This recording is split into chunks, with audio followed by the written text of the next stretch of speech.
Good afternoon, John Stallard, co-founder of Warlord Games. Thank you for taking the time to speak to me today at your open day. The first question I was thinking about was when you were first starting Warlord Games, what was going through your mind, what your objectives, and also what were the main fears at the time? Good questions, Michael. Nice to see you. So fears,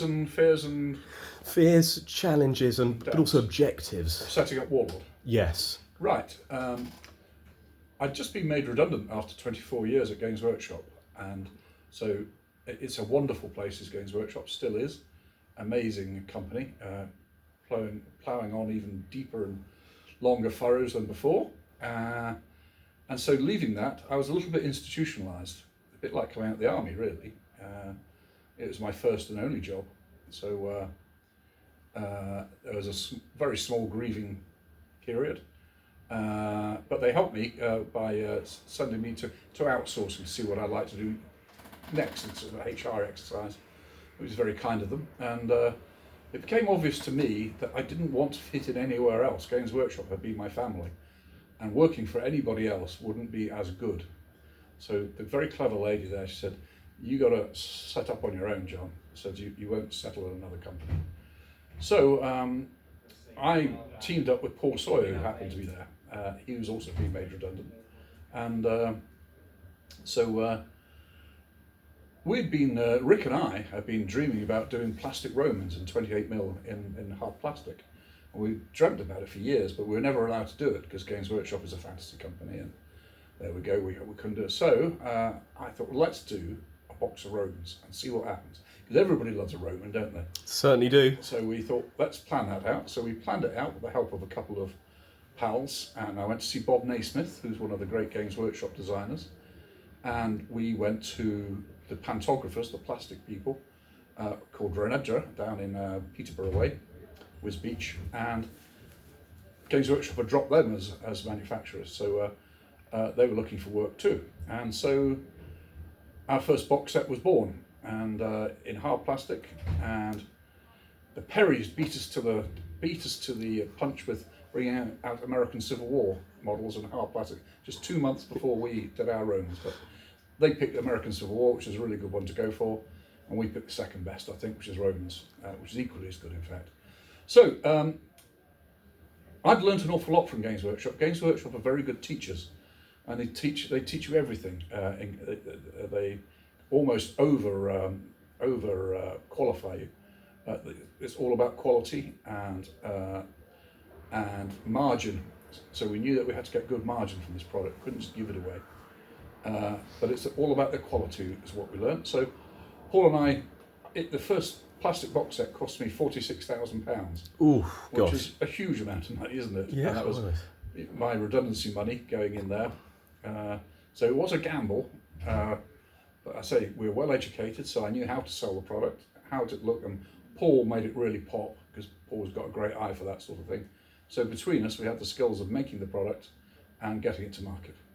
Fantastic. So I mean that must have been terrifying, using redundancy. I mean that's a real gamble, and few people I think would dare to do something like that. And but yeah, I think we can safely say it's paid off. Well, we're still selling the same box set now, 17 years on. So and they're still quite nice models. I will remake them though one day because I've learnt a lot since then. Fantastic. I've got to know, I've enjoyed my, how should we say, ride tagging along to Warlord, and I did circle around it a few times, and particularly places like Salute and things like that. And whereas I'd enjoyed Games Workshop, and I got into the hobby with Hero Quest and done the usual route, but I sort of got into a Lord of the Rings box, and it was about 10 years after the film, so it's shrinking the interest. But then I realised actually, and particularly anyone else who's not into historical wargaming, a lot of the stories you hear in history are actually so much more bizarre than fiction. Oh yes. And it's real, and it affects our world. But I know we're playing with toy soldiers essentially, but the connection with history can be really rewarding. And John, I know you've got a bit of a collection yourself as well. And is there a particular piece there you particularly value? There's one piece I'm insanely envious about. I know which one that is. STG 44. Oh, the artifacts. Sorry, I thought you meant toy soldiers. Yes, happened to be visiting the Hull Games Workshop store probably 30 years ago with my HR lady, who I wasn't getting on with at the time. So we were sent out to bond, so I could understand what HR was all about. And walking back to the car, we went past a junk shop, and I looked in, and there was this MP44, the German assault rifle. I thought, well, that's obviously a copy or an airsoft gun or something. But I thought, no, it might be genuine. So I said, if that's what I think it is, for £200 or whatever it was, I said, that's the bargain of the century. So I went in and said, is this a real MP44? And he said, oh yeah, it's just deactivated, sir. You don't need a certificate for it. And so I said, and so this nice HR woman said, well, I'd buy it if I was you. So I rather liked her after that. So it's the centre point of my collection now is this wonderful MP44. And when you feel it in your hands, and compared to the Sten gun, which is all wobbly and rattles, this thing you think, well, I could defend Berlin with this. It feels like a proper piece of kit. Unfortunately, they didn't make as many or distribute as many. It would have been a lot tougher, the battles, I think, if every German soldier had one of those. Yeah, agreed. That is the sort of, you found a hen's tooth there, really. And I do know that there may have been a more eccentric dealer who sold you a Piat round at some point that had Yes, I did get one from a nutter. and there may have been a little conflagration with the traffic warden involved with that years ago. But yes, and magnetic anti-tank mine.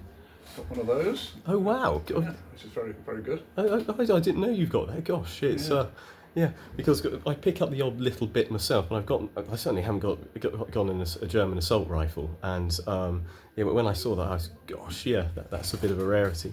But anyway, back to the Warlord side. Yes. Is there anything? I mean, you've covered a lot, but is there anything that you'd really like to do as a sort of passion project with it, or if you had a budget and could just go mad? I did a lecture earlier on today where I said I'd like to do the Plains Wars. That'd be quite fun. But I don't want to give too much away because there's an awful lot of people out there Yeah. watch my videos and say, well, that could be a good idea. Plains Wars would be good fun. We'd say we're bringing out a samurai book later on this year, and that might be my chance to learn about samurai and Japanese warfare because I'm wholly ignorant of it. And I sort of pretended that's fine, but it's not. I'd like to know a bit more about it. But what I do like about the Warlord books is they're packed full of history and fact as well as fun, and fantastic painted models. So I shall then learn about the samurai and no longer be ignorant. Yeah, I have to say I'm in a fairly similar. I haven't even got a basic overview of apart from, weirdly enough, bits of pottery and porcelain. But that's all Meiji period and quite late Imperial Restoration. But one thing I do admire about the books that Warlord have produced is that I've not seen any sort of historical mistakes there or anything that's sort of been published erroneously, if you see what I mean. I haven't seen poor scholarship at all. It may be that it's there, but I've missed it or misunderstood it. But I've certainly, with World War II, I've got a decent overview. Well, they're pretty well edited. We've got a mixture of editors, but funnily enough, Lindsay Priestley, who used to be at Games Workshop, she's retired now, but she does a lot of our editing for us, and she's very, very good. Fantastic. Okay. In fact, small fact, Lindsay Priestley's dad found the Bismarck. He was on the radar on one of the shadowing destroyers, cruisers, sorry, and you'll find him on one of the pages of Ludwig Kennedy's Sink the Bismarck book by name. Oh my gosh, yeah, because I suppose in this industry and the amount of material that's coming through your hands that you're having to oversee regularly brings up some very unusual or heroic or even cowardly stories. Is there anything else on those lines that has really struck you during your time at Warlord or elsewhere? Yeah, you see, suddenly, just yesterday's, a gentleman's written in and saying, would I like to read his father's wartime diaries? And it's all handwritten and bound, beautifully written. And his father was a spy in the 1930s. It's fairly clear he was spying in Europe for the British Army. And then he's got his World War II service as well later on, and then gets captured later on. But he's offered to send it to me to read, and I can't wait to read that. It's very interesting. That does sound amazing, and it's you know, because we all go about our lives being, you know, pretty much ignorant about these sort of factors, and particularly World War II, that sort of thing made a real difference at the time, and must have actually been being particularly terrifying, because if you were caught, I think you could be shot, couldn't you? It's firing squad. Fairly rough stuff. So, but that's brilliant, John. Thank you very much for 10 minutes today. Pleasure as always, and thanks very much for everything you've done here, because we've enjoyed your products and your games.